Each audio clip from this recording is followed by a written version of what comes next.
6,900 WASPI women in my constituency, some of whom have lost out by as much as £60,000, many of them in dire need of compensation, will have found little encouragement in the Minister's statement. Financial redress is vital for these women in the interests of justice.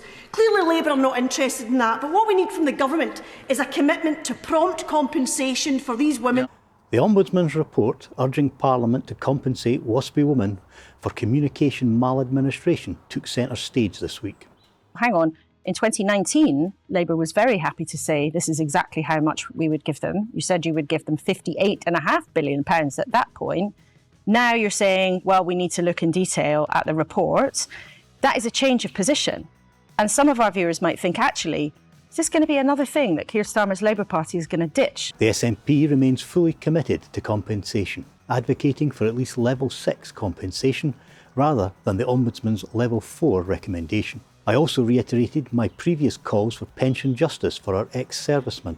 Pension justice is on everybody's lips just now, so can the Minister tell me what this Government has done to support the 30,000 veterans who left the service before 1975 and have lost out on preserved pension? I presented a petition calling for a restoration of UNRWA funding to aid those suffering in Gaza. Tens of thousands of innocent women, children and civilians already killed, and a quarter of Gazans at risk of death from starvation and destitution. Humanitarian aid is now beyond critical. This week, I backed amendments to the Investigatory Powers Bill for annual reports on technology-assisted crime and safeguarding privacy expectations.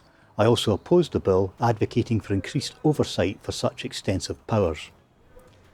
The election campaign is intensifying, and I appreciate all those helping spread our positive message for real change through independence.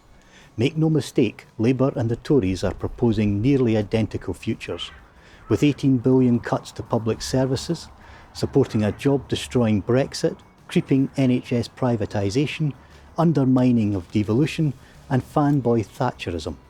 Scotland deserves better, so vote SNP to become totally free.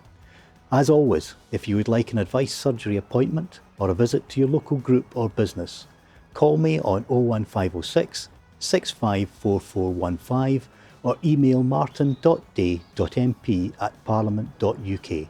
Until next week, stay safe.